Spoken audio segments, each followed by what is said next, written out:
us. I'm your host, Jenna, and today I'm joined by a very special guest. I have my friend, Shelley.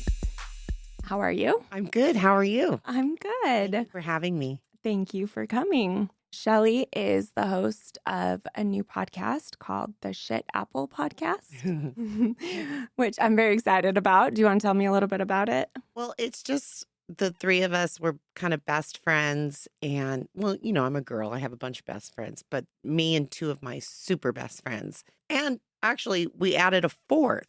Oh, I love that. Yes, to help us do this great setup that you have here. Oh, thank you. And make us more professional. We kind of just talk about a few things in our lives or whatever, kind of just totally different than what you're doing here. But we're going to be going on location. We have somebody to kind of help us go to maybe like restaurants or skin places. We're going to interview those people. But it's actually, the form of it is comedy. I love It's going to it. be really funny. I believe it. A little controversial because I'm mouthy.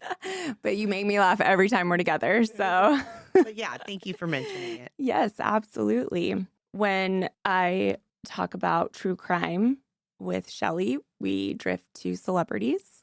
Oh, yes. Yep. And she has all the deep dives. And so we want to cover some of those. Today, we're going to start with Kurt Cobain. Mm-hmm. And we're really excited to dive in, but there's so much about. So much. I mean, how can you cover it all? You So could much probably do 8 episodes and still not get to everything. Oh, for sure. Yeah. So we'll dive through his life, his early life, Nirvana, and then we'll move into what happened to him. Got it. I just want to say before we dive in, a note to our listeners. We want to take a moment to acknowledge the difficult topic of mental health and suicide. If you or anyone you know is struggling with suicidal thoughts, please remember that you are not alone and there's help available. In the United States, you can reach out to the Suicide and Crisis Lifeline by calling or texting 988. For those outside the U.S., resources like the International Association for Suicide Prevention, IASP, can help connect you with support in your area. And just remember, your story matters and there are people who care and want to help. Please don't hesitate to reach out for support. It's great. All right. Imagine this. You're at the height of your career. Your face is everywhere. Your voice is the anthem of a generation, and your songs are climbing the charts faster than you ever thought possible. But instead of feeling proud, you feel trapped. The fame, the expectations, it's suffocating. And then one day you vanish. That was Kurt Cobain, the grunge king who hated being a king. When his body was discovered on April 8th, 1994, the world was told it was a suicide. A shotgun, a note, case closed. But for some people, this wasn't the end of the story. It was just the beginning. And what if the official version isn't the whole truth? What if Kurt's death wasn't as straightforward as we've been led to believe? And what if we've missed the clues hiding in plain sight all along? Today, we're going to be diving into Kurt's life, his struggles, his death, and the questions that refuse to go away. Was it suicide or was it something else? And most importantly, who was Kurt Cobain beyond the headlines? Absolutely. To understand Kurt Cobain, you have to start in Aberdeen, Washington. If you've never heard of it, you're not alone. It's a small, rainy logging town, and that's about as far from the glamour of Hollywood or the chaos of Seattle as you can get. For Kurt, though, it was home, but it was complicated. Kurt was born on February 20th, 1967, to Wendy and Don Cobain. He was this creative, sensitive kid who always seemed to see the world a little differently. People who knew him back then said he loved to draw, he loved to paint, and music. That was his escape, even before he knew it would save him one day. But like a lot of kids, Kurt's life was not perfect. When he was 9, his parents divorced. And I know divorce is hard, even when I was 16. Yeah, absolutely. His parents divorced, and now divorce is hard for any kid, but for Kurt, it shattered him. He later said that was the moment he lost his sense of family. He felt like his world had been ripped apart, and he never fully forgave his parents for it. Can you imagine being 9 years old and feeling like you're on your own? No, so hard. I know. We have littles. Can you Hmm. imagine them being alone? No. That kind of pain, it just doesn't go away and it sticks with you. And for Kurt, it became a part of his story. So as he got older, that pain turned into anger. And that anger, it fueled his art.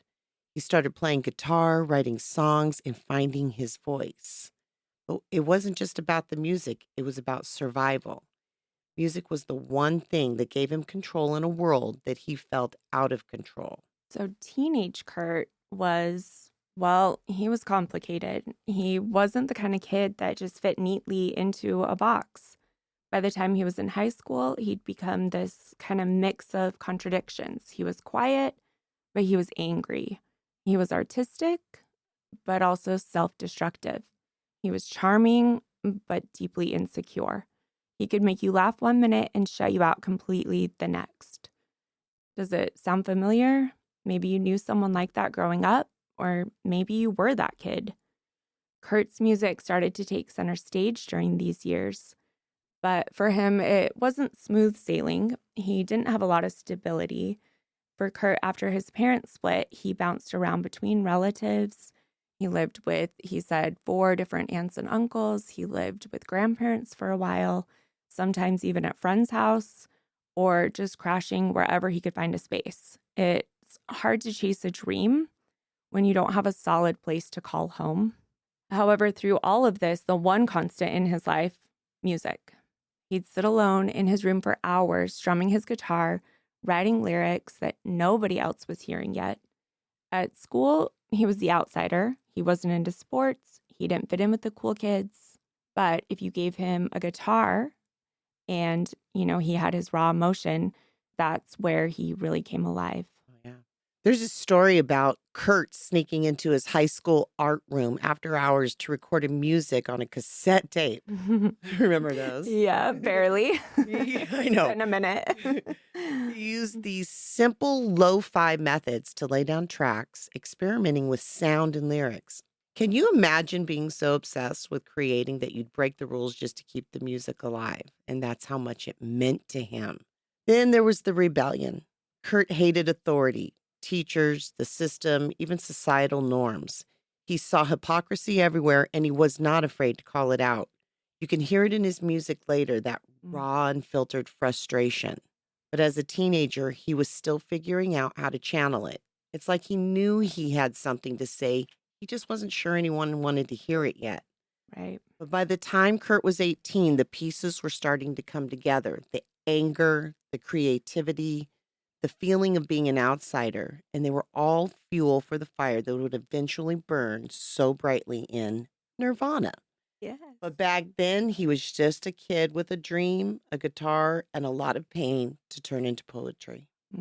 By the mid-'80s, Kurt was done waiting for the world to come to him. He was restless, he was hungry, and he was ready to make some noise, literally. In a small town like Aberdeen, it wasn't like there were flyers everywhere saying, let's start a grunge band. Nope, Kurt had to find his people, and when he eventually did, something clicked. Enter Chris Novoselic.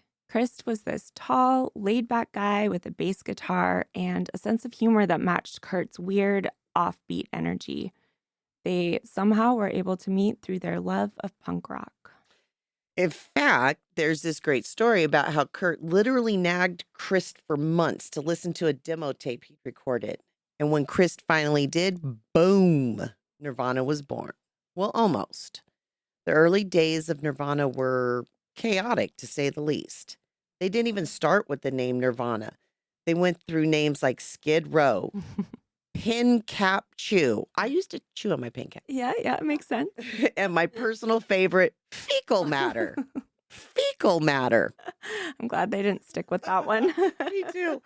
Yeah, can you imagine their first gig poster?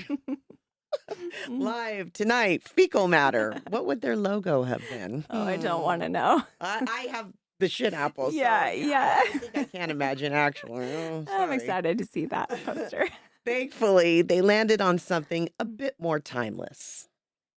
So when they finally set on Nirvana, this was around the time that Seattle music scene was bubbling under the surface.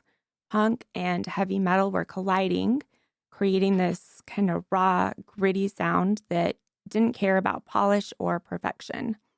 For Kurt, it was perfect. Nirvana started playing dive bars and small clubs, just two guys and a rotating cast of drummers trying to make a name for themselves. But here's the thing about Kurt. He wasn't just making music, he was building something. He wanted Nirvana to be different. Punk rock with soul, anger with melody, something that felt real because to him, nothing else did. I love this. And then in 1990, the missing piece walked through the door, Mr. Dave Grohl. He's next to God in my book, one of my gods. Oh, I love it. Dave Grohl. Now, if you know Nirvana, you know Dave. He was not just a drummer, he was a powerhouse. And with him behind the kit, Nirvana finally had the sound Kurt had been chasing. Raw, explosive, unforgettable. It didn't take long for people to notice. By 1991, Nirvana had signed with a major label and they were about to release an album that would change everything.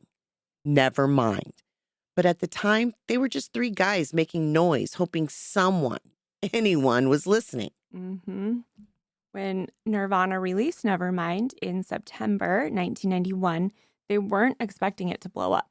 In fact, no one was. The band thought maybe, just maybe, they'd sell 50,000 copies if they were lucky. But what happened next, it was nothing short of a cultural earthquake. Okay, just picture it. The early 90s, hair metal still ruled the airwaves, and pop music was all about glitz and glamour. And I got to tell you, I mean, I was listening to, even rap. Oh, yeah. Yep. But then came Nevermind, this raw, unapologetic grunge album that sounded like nothing else out there. It wasn't just music, it was a rebellion wrapped in distorted guitar riffs. And at the center of it all was Smells Like Teen Spirit. You know the song, that opening riff? It's iconic. And back then, it was like a bomb went off in the music world. It became the anthem of a generation almost overnight. MTV played it on repeat. Radio stations couldn't get enough. And suddenly, Nirvana was everywhere. Can you imagine being Kurt Cobain at that moment? Mm-mm. One day you're playing dingy clubs in Seattle, and the next you're on magazine covers being called the voice of a generation. For someone who hated the spotlight, it must have felt like a cruel joke. Nevermind didn't just succeed, it obliterated expectations. It knocked Michael Jackson's Dangerous off the top of the Billboard charts. Yep, Michael Jackson. By the end of 1992, the album had sold millions of copies worldwide. Nirvana wasn't just a band anymore. They were a phenomenon. But here's what made Nevermind so powerful. It wasn't just the music. It was about the message. Nirvana didn't care about looking perfect or fitting in. They gave a voice to the outsiders, the misfits, the kids who felt invisible. And for them, Kurt Cobain wasn't just a rock star. He was a symbol. He was proof that you did not have to fit the mold to make an impact. Which is amazing. Yeah. Such a huge part of the 90s. If I may, also maybe about the message was also not just for the outsiders and the misfits. It was about the kids who did look perfect, who didn't want to look perfect. Oh, I love that. You know what I mean? I don't know. That's perfect. For Kurt, this kind of success came with a lot of pressure and it was suffocating. He wasn't trying to be a symbol or a hero. He just wanted to make music. And as the world embraced him, he started pulling away from that. Fame wasn't just uncomfortable for Kurt, it was unbearable. As Nirvana skyrocketed to fame, Kurt's personal life was just as intense as his career, and maybe even more so. At the heart of it all was one of the most talked about relationships in music history, Kurt Cobain and Courtney Love. Kurt and Courtney met in 1990 and sparks flew almost immediately. She was the lead singer of Hole, and she had this raw, fiery energy that matched Kurt's own. Some say it was love at first sight. Others say it was chaos disguised as love. Either way, they were drawn to each other like moths to a flame. If you've ever been in a relationship where the highs are sky high and the lows are soul crushing, you can begin to understand Kurt and Courtney. They were passionate, creative, and deeply in love. But their relationship was also messy. They fought hard, they loved hard, and their struggles with addiction only made things more complicated. Kurt and Courtney's love story wasn't your typical boy meets girl kind of thing. It was more like two wild souls collide. They met in January 1990 at a nightclub in Portland, Oregon, and according to Courtney, she made the first move. She walked up to him and playfully wrestled him to the ground. she, she wrestled. That's kind of cute. I mean, That makes an wrestling. impression. Well, I know. Why not? Yeah. Can you imagine that as a meet and greet in a rom-com? Hi, I'm Courtney. Let's wrestle. It sounds crazy, but that was them. Funny, bold, and a little offbeat from the very beginning. For a while, they circled each other.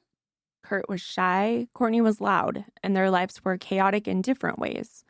But when they finally started dating in late 1991, they say that it was like all the pieces had clicked into place. They bonded over music, shared struggles, and their love of sarcasm. That I can relate to. Mm-hmm. Okay. Courtney once joked that Kurt was her punk rock boy toy, and Kurt said that she was brutally honest, which was refreshing. There's a story about how early in their relationship, Courtney gave Kurt a heart-shaped box filled with tiny trinkets, things like a miniature doll and dried flowers. Kurt later said that gift inspired him to write the song Heart-Shaped Box. It's one of those moments that show how much they influenced each other, not just as people, but as artists. They also had this mischievous, almost childlike side to their relationship. One time, Kurt spray painted Courtney Love on a building in Seattle as kind of a rebellious love note. When they were together, they'd spend hours just lying around, talking, laughing. It wasn't glamorous, but it was real. But it wasn't all laughter and love notes. By this time, Kurt, those names are hard to say together. Kurt and Courtney. Courtney and Kurt. Yeah. By this time, Kurt and Courtney were both battling drug addiction, and it added kind of a layer of darkness to their relationship. They supported each other in ways that were both beautiful and destructive. If one of them was hurting, the other felt it just as deeply. By 1992, their relationship was a whirlwind of passion, creativity, chaos. So when they decided to get married, it wasn't a surprise to anyone who knew them. For Kurt and Courtney, love wasn't just about being perfect, it was about being perfectly flawed together. On February 24th, 1992, Kurt Cobain and Courtney Love tied the knot. But this is not your typical rock star wedding with glitz and glamour and a guest list a mile long. Nope, Kurt and Courtney did things their way in true Cobain love fashion. The wedding took place in Waikiki, Hawaii. It was a quiet beach overlooking the Pacific Ocean. It wasn't extravagant, but it was intimate. They only had 8 people attend, mostly close friends and bandmates. The vibe, think laid back, spur of the moment, just a little bit rebellious, exactly what you'd expect from the both of them. Okay, now let's talk about the outfits. Yes, because please.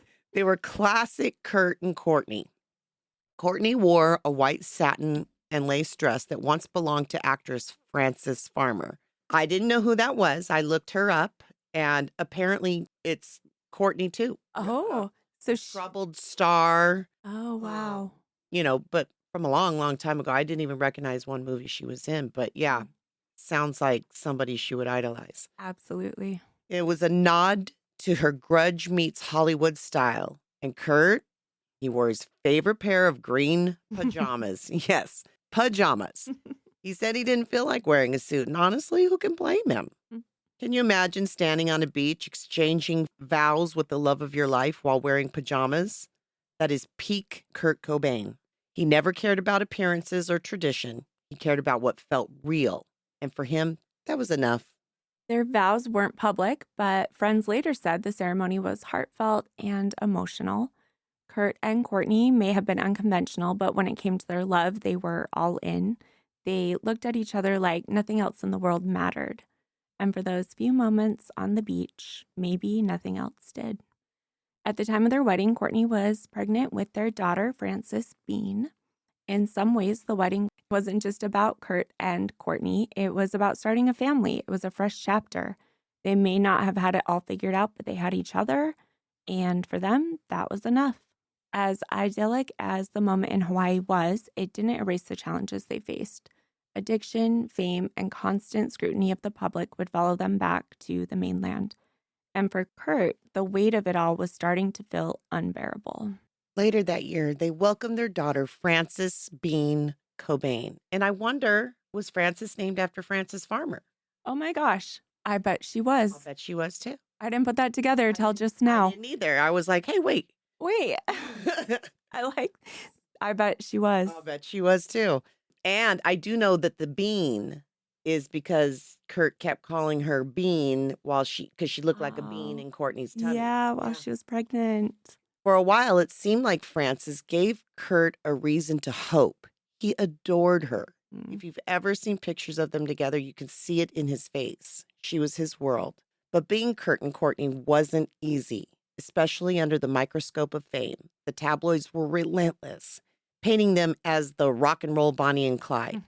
Stories about their drug use, their fights, and even their parenting were splashed across every headline. For a private person like Kurt, this was devastating. So here's the thing about Kurt and Courtney. No matter how chaotic their relationship seemed from the outside, there was something real there. And I think that's why seeing those headlines was just so unbearable. The two of them understood each other in a way that few people did. They were both artists. They were both survivors from their own pain. And, for better or worse, they found comfort in each other. But even with love, even with Frances, Kurt was struggling. The weight of his fame, his addiction, and his own inner demons was becoming too much to bear. And soon the cracks of his world would start to show.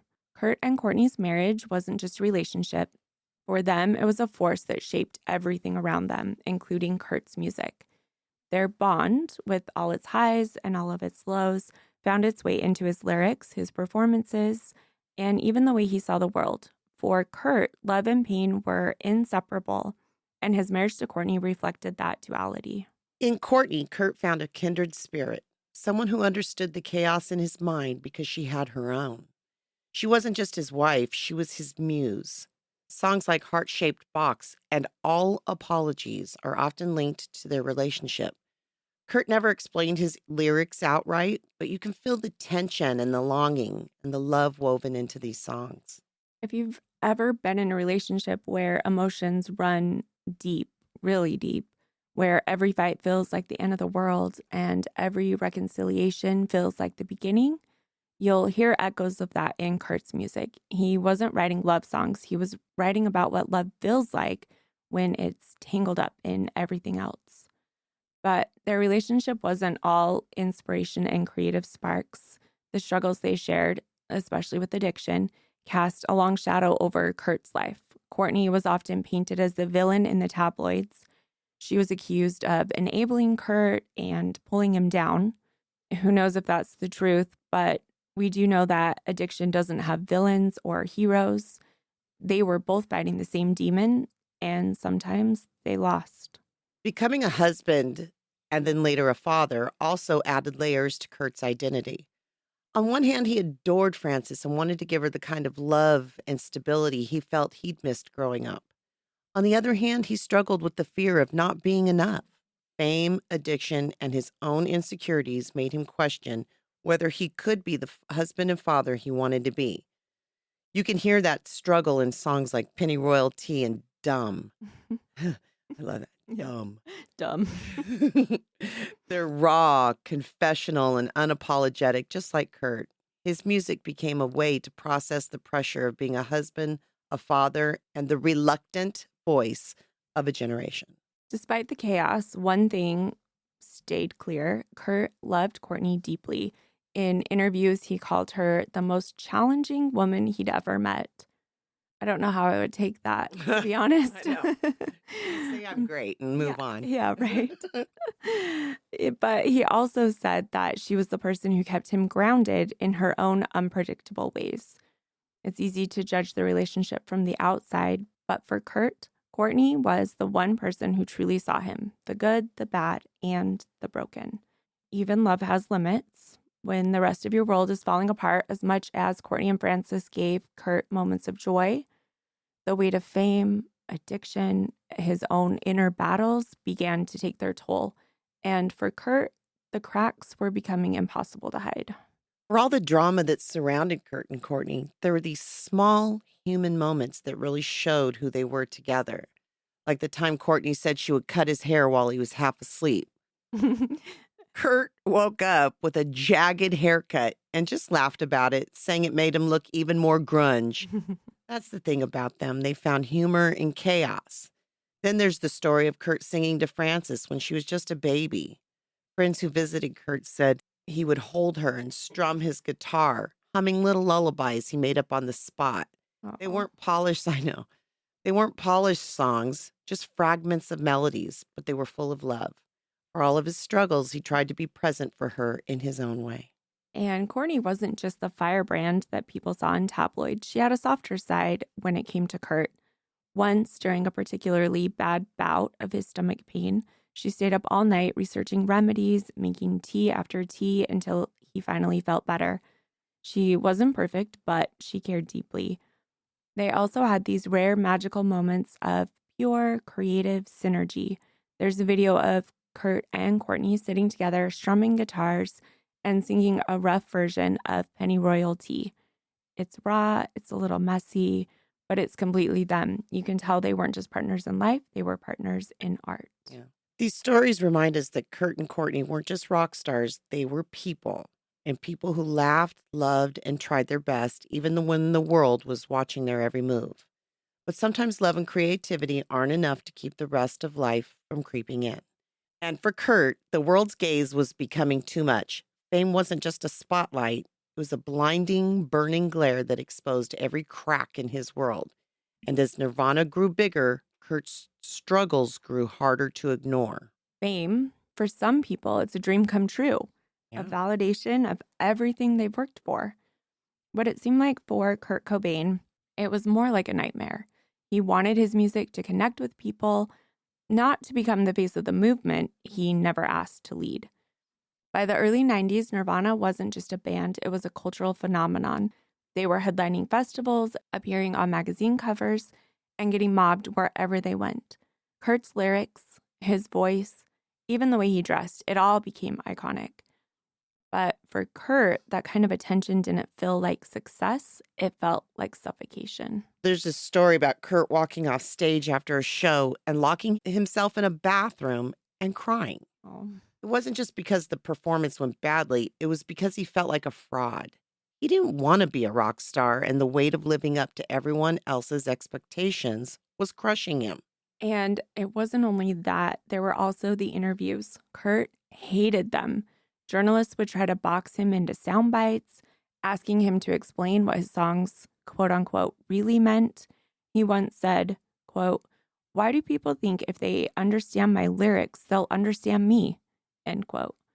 To Kurt, the music was the message, but the world kept asking for more. And it wasn't just the fans or the media, it was the entire music industry. Everyone had wanted Nirvana to keep churning out hits like Smells Like Teen Spirit. But Kurt didn't want to be predictable. He wanted to experiment and to create without limits. That's why part of their follow-up album, In Utero, was so raw and unpolished. It was Kurt's way of saying, I'm not your puppet. Mm. But even as he pushed back against the industry, he couldn't escape the pressure. Kurt once admitted in an interview that he felt like he was disappointing everyone, his fans, his bandmates, his family. For someone who already struggled with feelings of inadequacy, the pressure was unbearable. The toll wasn't just emotional for Kurt, it was also physical. Kurt had chronic stomach pain, which had plagued him for years, and it only got worse under the stress. He turned to drugs not just to cope with fame, but to numb the pain that doctors couldn't seem to figure out. Addiction became both his escape and his prison. Fame didn't create Kurt's demons, but it did amplify them.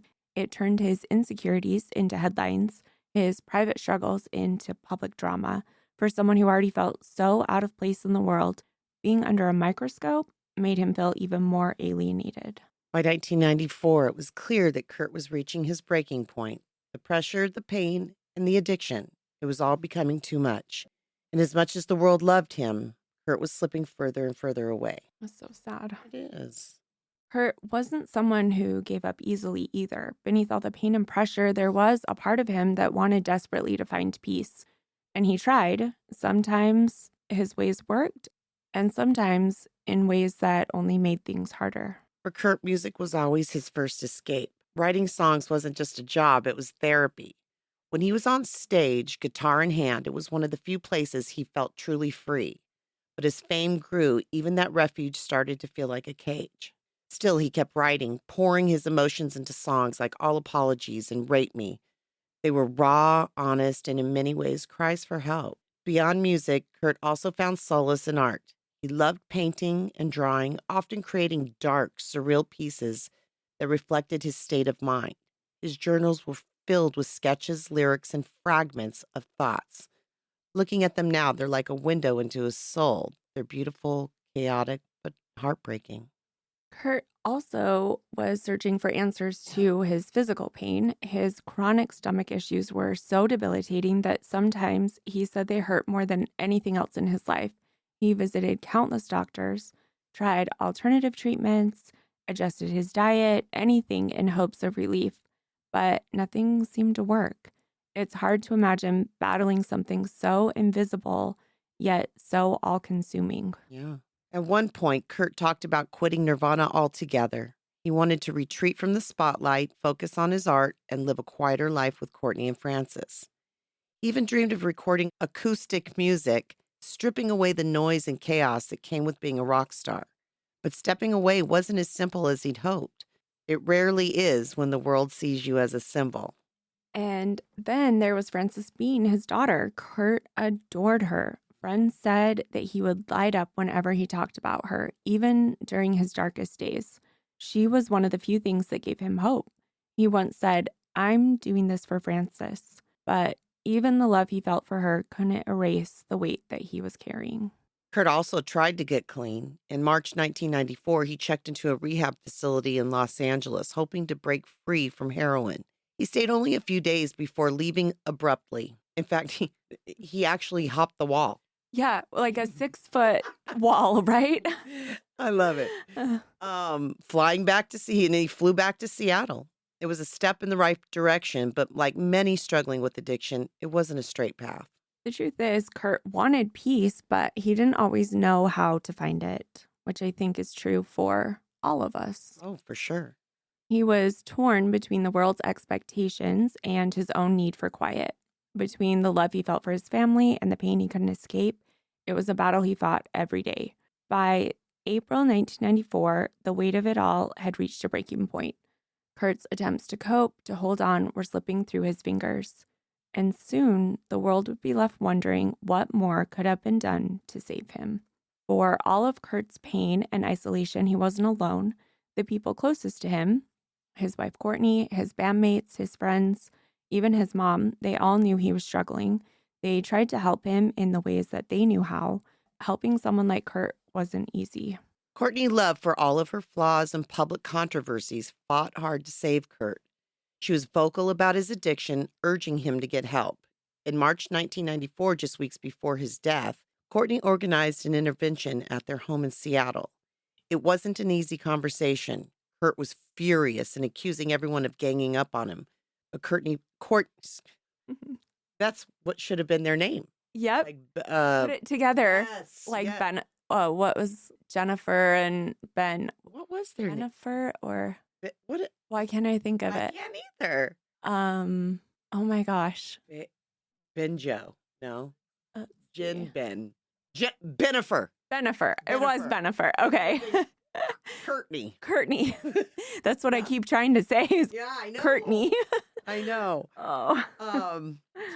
Kurt was furious, accusing everyone of ganging up on him, but Courtney, I did it again. Yep. Courtney didn't back down. She told him he was terrified he would die, and she couldn't raise Francis alone. Kurt's bandmates, especially Chris Novoselic, were also deeply concerned. Chris had been friends with Kurt long before Nirvana, and he knew how fame had changed him. During the intervention, Chris spoke directly to Kurt, urging him to take a break from everything and get better. It wasn't just about the band, it was about Kurt as a person. Kurt's mother, Wendy O'Connor, also tried to help. She had seen him spiral before and knew how dark things could get. She stayed in touch with him as much as she could, reminding him that he had people who cared about him. But Kurt's relationship with his parents was complicated, and it seems like sometimes her words just couldn't reach him. The intervention itself seemed like it was a turning point, but not in the way that anyone hoped. After hours of pleading, Kurt reluctantly agreed to enter rehab. On March 30th, 1994, he checked into the Exodus Recovery Center in Los Angeles. For a moment, it seemed like there was hope, but maybe Kurt wasn't ready to commit to recovery. Just a day later, he walked out of the facility without telling anyone. One of Kurt's closest friends, Dylan Carlson, was another person who tried to help. Dylan had known Kurt since before Nirvana's fame, and they shared a bond that went beyond music. In the weeks leading up to Kurt's death, Dylan spent time with him trying to keep him grounded.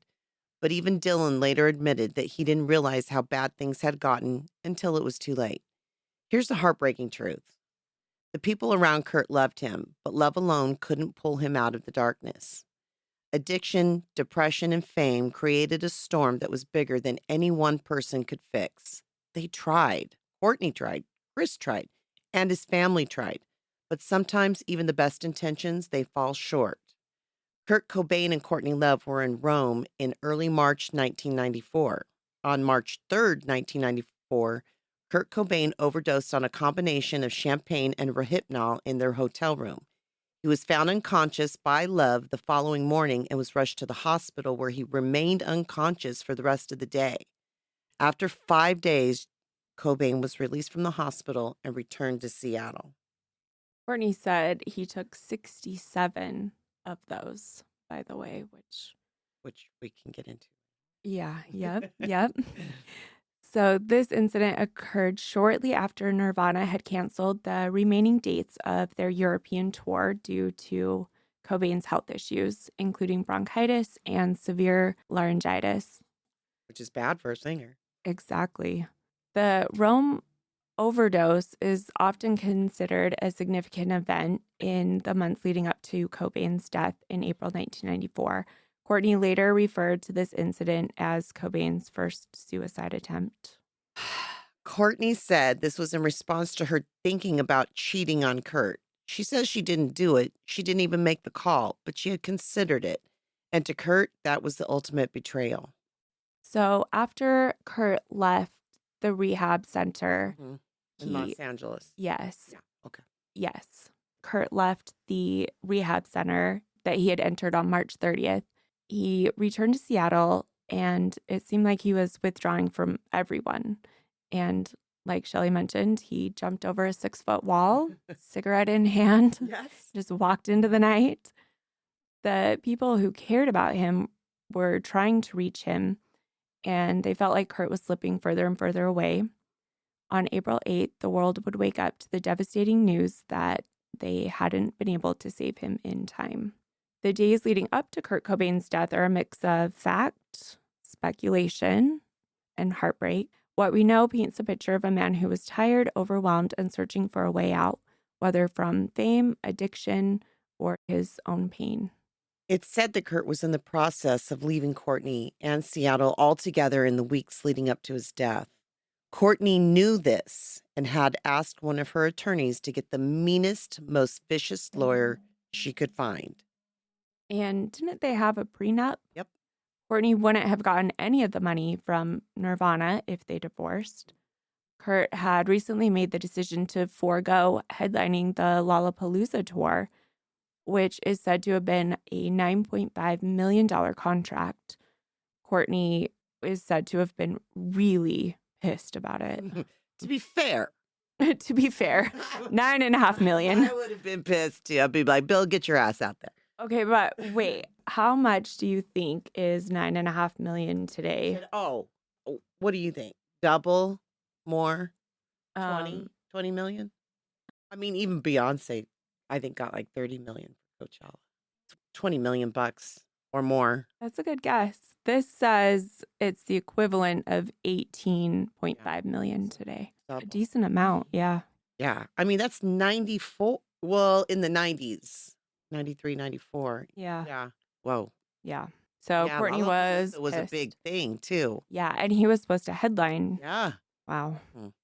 Okay. On March 30th, 1994, Kurt entered the Exodus Recovery Center in Los Angeles. This was not his first attempt at rehab, but there was a sense of urgency this time.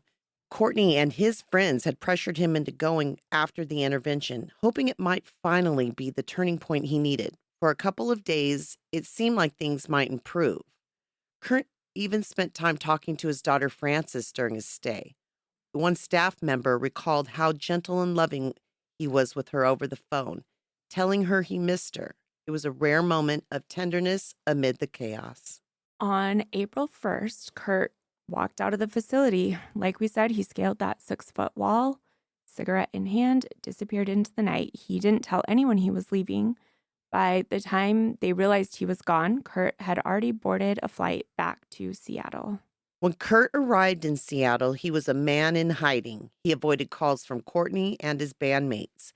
Instead, he spent time with his close friend Dylan Carlson, who later said that Kurt seemed distant and withdrawn. He wasn't the same Kurt Dylan had known for years, but he insisted to Tom Grant, a private investigator that Courtney had hired to find Kurt, that Kurt was not suicidal. It is reported often that Kurt purchased a gun on April 2nd or asked Dylan to purchase it. However, Dylan says this is not true. There is evidence that the gun was purchased in LA before Kurt left for rehab in Los Angeles, not after he fled the rehab facility. Dylan says the gun was purchased for protection, not for taking his own life. He had cost a lot of money by pulling out of Lollapalooza. And I think his house had been broken into recently, right? Yeah, and I saw where everybody knew where he lived. Right. Like people would drive by all the time and just stand there, and it freaked him out. That would freak me out, and I'm a fame whore. Absolutely. I'm like, I don't know about this. I'll take it. But yeah, that would freak me out too. Yeah. A lot of this that we're going to talk about, we'll talk about the official narrative, and then we'll dive into maybe what's not the official narrative. Yeah. Meanwhile, Courtney was frantic. She knew Kurt had left rehab and she was desperate to find him. So she hired the private investigator, Tom Grant, to track him down. Kurt, however, seemed to have vanished. Courtney even called the police, telling them that he was suicidal and begging them to confiscate his firearms. But by the time she did this, it was too late. The official narrative is that Kurt spent much of those last days alone at his home in Seattle. Friends and family tried to reach him, and he wasn't responding. He was withdrawing from the world, both physically and emotionally. And then on April 8th, 1994, an electrician arrived at Kurt's home to install a security system. What he found would shock the world. Kurt's body was in the greenhouse above the garage, a shotgun across his chest, and a note nearby. In those final days, it seems clear that Kurt was wrestling with his demons. The pain that he had carried for so long, to everyone, seemed to have finally overwhelmed him. But even now, decades later, the details of those days leave us with more questions than answers. It was a gray, drizzly morning on April 8th, 1994, when Gary Smith, an electrician, arrived at Kurt Cobain's Lake Washington home in Seattle. He was there to install a security system, just a routine job. So he thought. As he approached the greenhouse above the garage, he saw something that made him stop in his tracks. Through the glass doors, Gary spotted a body lying on the floor. At first, he said he thought it was a mannequin, which is what they always say. Every time you hear someone that comes across a body, they always think it's a mannequin. Yeah, that's funny. Yeah. And creepy. I think your brain would want you to believe that it's a mannequin, right? Mm-hmm. However, he then saw the shotgun across the chest and blood pooling around the head, and the unmistakable realization hit him. This was real, and this was Kurt Cobain. Gary called 911, and within minutes, police and paramedics arrived. The scene was grim. Kurt was laying on his back with a visible gunshot wound to his head. A Remington Model 11 20-gauge shotgun rested on his chest, and a note was discovered nearby, stuck in a flower pot with a pin. The greenhouse door was locked from the inside, and a stool blocked it, further isolating the scene. From police reports, the shotgun was positioned in a way that suggested Kurt had fired it himself. There were no signs of a struggle. The toxicology report revealed a staggering level of heroin in his system, 1.52 milligrams per liter, nearly 3, maybe 4 times the lethal dose. Yeah.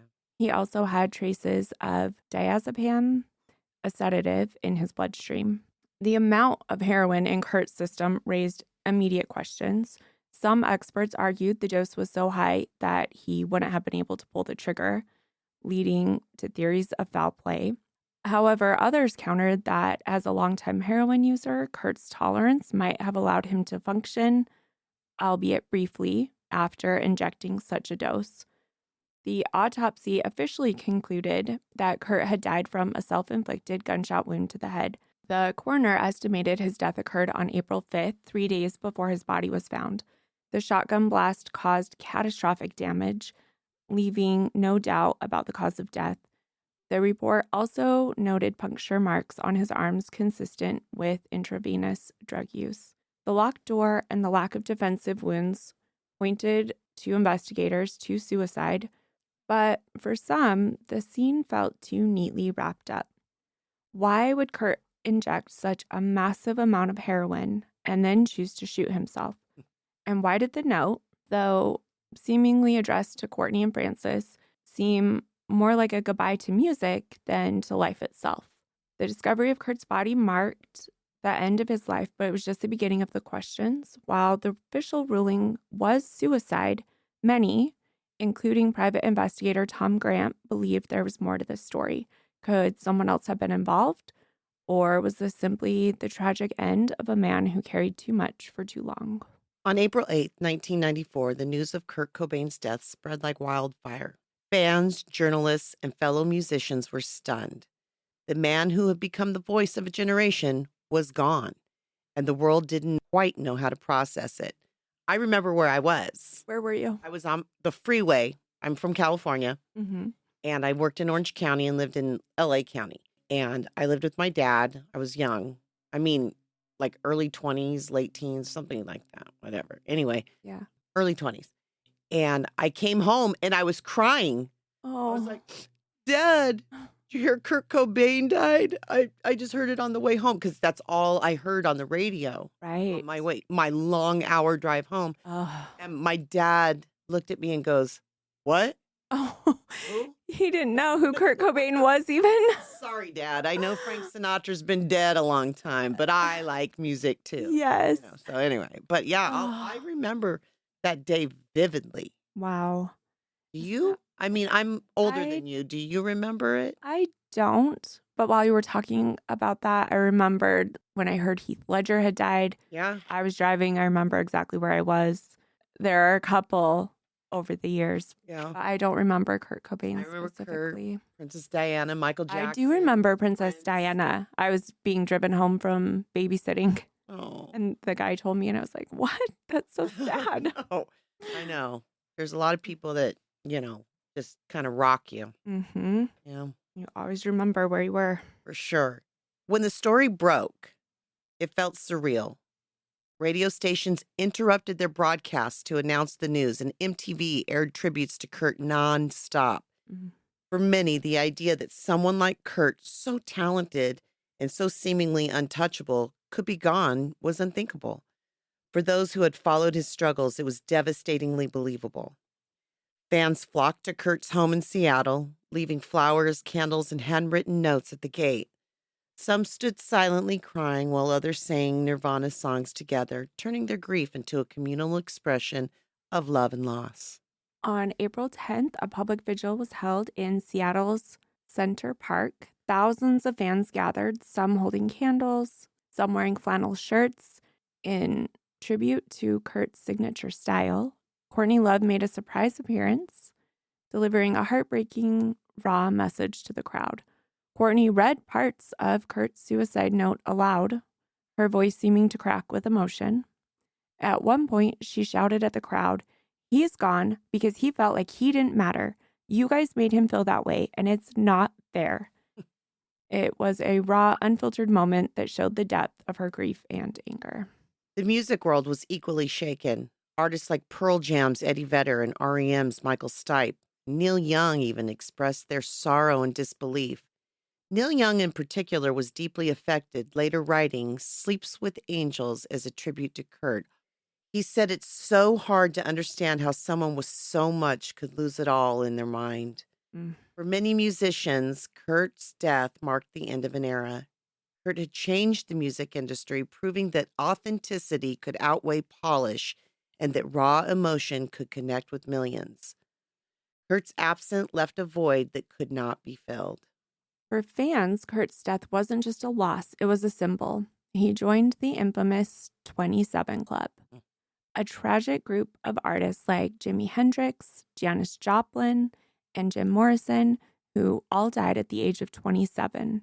Kurt's death cemented his place as a cultural icon, but it also raised questions about why so many young stars burn out too soon. For his generation, Kurt's death felt personal. He wasn't just a rock star. He was someone who understood what it felt like to be on the outside, to be angry, to feel too much. His music had been a lifeline for so many, and now that lifeline was gone. Even decades later, Kurt's death still resonates. Fans continue to visit his home, his music is still celebrated, and his story is still told. For many, the grief never really faded. It just became part of the way that they remember him. This is where we're going to leave it for part 1 of Kurt Cobain. We've covered his early life, Nirvana, his relationship with Courtney, and the official narrative of what happened in April in 1994.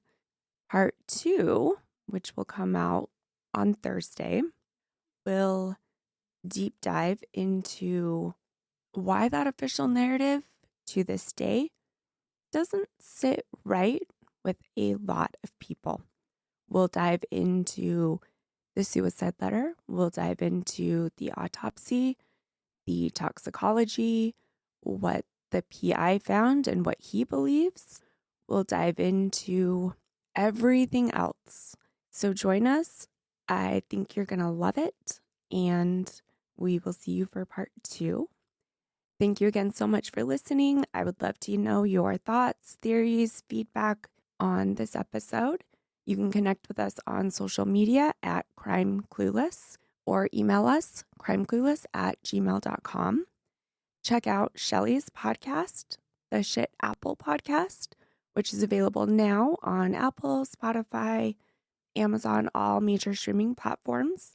She and her friends are hilarious, and I think you will love it.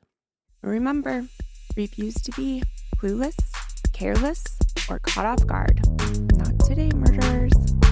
Bye.